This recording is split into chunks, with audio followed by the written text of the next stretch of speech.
अब हम लोग यहाँ पर सीखते हैं। तो पिछले टूल्स में हम लोगों ने देखा कि किस तरीके से ऑब्जेक्ट सिलेक्शन टूल को यूज करना है। फिर उसके बाद हम लोगों ने सीखा कि क्विक सिलेक्शन टूल को कैसे यूज करना है। अब हम लोग सीखते हैं मैजिक वॉन्ड टूल। तो ये सारे जो टूल्स हम लोग सीख रहे हैं ये सारे सिलेक्शन पार्ट है।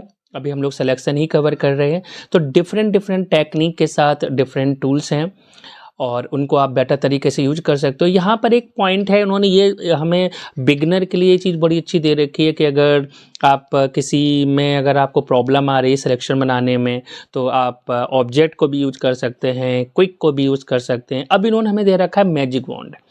जो मैजिक वॉन्ड टूल होता है ये डिपेंड होता है सिंगल कलर के लिए बहुत बेटर है। ये सिंगल कलर के लिए बहुत तरीके से बेटर से यहाँ पे वर्क करता है। अब मैं आपको एग्जांपल दिखाता हूँ इसका। तो जैसे कि सबसे पहले इन्होंने हमें यहाँ पर दे रखा है, जो ये हमारा ऑप्शन बार है। ऑप्शन बार में इन्होंने दे रखा है, यहाँ पर आपको एक वर्ड मिलता है टॉलरेंस। इसका काम क्या होता है, ये डिपेंड करता है सिलेक्शन रेंज। जैसे कि मैंने पिछली क्लास में भी डिस्कस किया था कि हर एक टूल्स किसी न किसी को कोई ना कोई टूल्स को कंट्रोल कर रहा है। इसी तरीके से मैजिक वॉन्ड को भी टॉलरेंस कंट्रोल कर रहा है। अगर मैं इसकी वैल्यू एग्जांपल यहाँ पे 2 पिक्सल रख देता हूँ और इसके बाद अगर मैं यहाँ पे क्लिक करता हूँ एग्जांपल, तो आप देखिए कि आप यहाँ पर आपको नज़र भी नहीं आ रहा होगा कि 2 पिक्सल की यहाँ पर कितनी रेंज सिलेक्शन की है। अगर इसी चीज़ को मैं यहाँ पे 2 की जगह पे अगर मैं 50 पिक्सल रेंज स्क्रीन यहाँ पे क्लिक करके दोबारा मैं क्लिक करता हूँ तो देखिए सिलेक्शन रेंज कितना यहाँ से इंक्रीज हो रहा है। और सबसे बड़ी बात यहाँ पर एक पॉइंट ये और होता है कि जो अभी आप वर्क कर रहे हैं वो RGB इमेज पर है। तो RGB की वैल्यू कितनी होती है, 0 से लेके 255 तक वैल्यू होती है। तो यहाँ पर जो आप वैल्यू देख रहे हैं तो आप यहाँ पर अपनी 255 तक की वैल्यू टाइप कर सकते हो क्योंकि आप RGB में काम कर रहे हो। सेकंड पॉइंट, अगर आप CM/K में काम कर रहे होते तो CM/K में क्या चलता है, परसेंटेज। तो उसकी परसेंटेज कितनी होती, 0 से लेकर 100 तक। तो ये मैंने आपको यहाँ पर एक्सपीरियंस के अकॉर्डिंग मैंने आपको बताया, जब आप काम करते हैं भले ही आप प्रोफेशनल हैं या बिगनर हैं तो इन पॉइंट पे आप कम ध्यान देते हैं। तो मैं आपके साथ इस चीज़ को डिस्कस कर रहा हूँ कि अगर आप RGB में काम कर रहे हैं तो 0 से लेकर 255 तक की वैल्यू दे सकते हैं। अगर आप CM/K में काम कर रहे हैं तो आप 0 से लेकर 100% पे काम कर सकते हैं। तो जो मैजिक वॉन्ड टूल है वो सिंगल कलर के लिए बहुत बेटर होता है और आप अपनी रिक्वायरमेंट के अकॉर्डिंग यहाँ पर वर्क कर सकते हैं। तो जितना सिलेक्शन बनाना है बना सकते हैं। अब आपने यहाँ पे क्लिक करा दिया तो आप देख सकते हैं कि कितनी परफेक्टनेस से उसने यहाँ पर सिलेक्शन बनाया। एंटीलाइज, जो एंटीलाइज का काम क्या होता है, मैंने पिछली क्लासेस में भी डिस्कस किया था कि एंटीलाइज का काम होता है एज को स्मूथ करना। तो आप यहाँ पर अपनी रिक्वायरमेंट के अकॉर्डिंग एज को स्मूथ कर सकते हो। और सेकंड पॉइंट यहाँ पे दिया गया है कॉन्टिजियस। इसका काम क्या होता है दिखाता हूँ मैं। एग्जाम्पल, मैंने यहाँ पे क्लिक किया तो आप देख सकते हैं कि उसने इसी परसेंटेज का सिलेक्शन बनाया।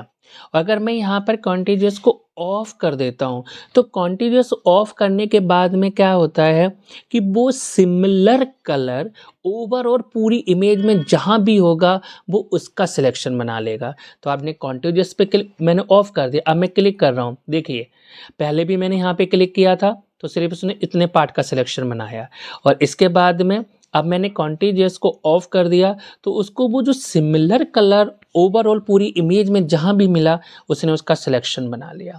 तो आप अपनी रिक्वायरमेंट के अकॉर्डिंग जैसा चाहते हो सिलेक्शन बनाने के लिए, अगर आप सिमिलर कलर पूरी इमेज में बनाना चाहते हो तो आप कॉन्टिजियस को ऑफ कर देना। तो जब कॉन्टिजियस आपका ऑफ हो जाता है तो वो जिस कलर पे आप क्लिक करोगे वो कलर परसेंटेज ओवर और पूरी इमेज में जहाँ भी होगा वो सबका सिलेक्शन बना लेगा। तो मुझे लगता है कि आप लोगों को कॉन्टिजियस का मतलब समझ में आ गया होगा। तो मैं इसको यहाँ पर ऑन कर देता हूँ। डिफ़ॉल्ट आपको ये ऑन मिलेगा और अपनी रिक्वायरमेंट के अकॉर्डिंग आप इसको ऑफ कर सकते हो। तो आप यहाँ पे क्लिक करोगे, क्लिक करने के बाद तो magic wand tool single colour के लिए बहुत बेटर सिलेक्शन है। इसके बाद आप सेलेक्ट करके बैकग्राउंड पर डबल क्लिक करके आप इसको यहाँ से लेयर में कन्वर्ट करने के बाद आप डिलीट कर सकते हो। डिलीट करने के बाद फिर आप अपना कलर डालना है तो कलर भी डाल सकते हैं। तो कलर डालने के लिए सबसे पहले आप न्यू लेयर, तो मैंने आपको न्यू लेयर के लिए भी अलग अलग मेथड बता रखे हैं। कि कैसे आपको वर्क करना है। तो आप यहाँ से कोई भी कलर डालना है कलर डाल सकते हैं, जो भी कलर आपको डिसाइड करना, आपने कलर डाल दिया। अब जैसे ये लेयर नंबर टॉप पर हमारी है, इसको बॉटम पे लाने के लिए तो बिगिनर क्या करता है कि ड्रैग करके काम करता है, लेकिन मैं आपको एडवाइज नहीं दूंगा। मैं आपको ये कहूँगा कि आप शॉर्ट कमांड यूज करिए। शॉर्ट कमांड क्या है इसको लाने के लिए? Control left bracket. तो आप यहाँ से भी कंट्रोल लेफ्ट ब्रैकेट। अब ये कंट्रोल लेफ्ट ब्रैकेट कमांड हमें कहाँ मिलेगी? जब मैंने आपको पिछली क्लास में लेयर ड्रॉ ऑर्डर सिखाया था, तब भी मैंने आपको कॉन्सेप्ट क्लियर कराया था। मैं दोबारा से आपको रिमाइंड करा देता हूँ। आप लेयर मेन्यू के अंदर जाकर यहाँ पर अरेंज दिया गया है। अरेंज के साथ आप यहाँ पर अपनी रिक्वायरमेंट के अकॉर्डिंग आप सिलेक्ट कर सकते हो सेंड टू बैक या यहाँ सेंड बैकवर्ड। वही चीज़ मैं आपको बता रहा था, कंट्रोल लेफ्ट ब्रैकेट। तो आप यहाँ पे सिलेक्ट क्लिक करके आप जैसे क्लिक करेंगे तो आप लेयर की पोजीशन को चेंज कर सकते हैं। फिर आप अपनी रिक्वायरमेंट के अकॉर्डिंग कोई अगर इमेज प्लेस करना चाहते हैं तो वो आप ला सकते हैं।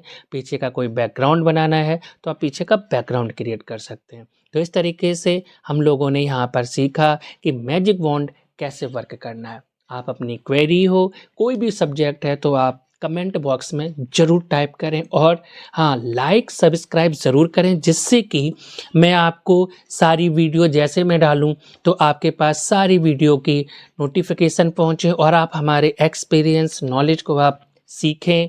और आगे से आगे बहुत सारी टेक्निक मैं आपके साथ डिस्कस करूंगा। तो प्लीज़ आप हमारे चैनल को लाइक सब्सक्राइब ज़रूर करें।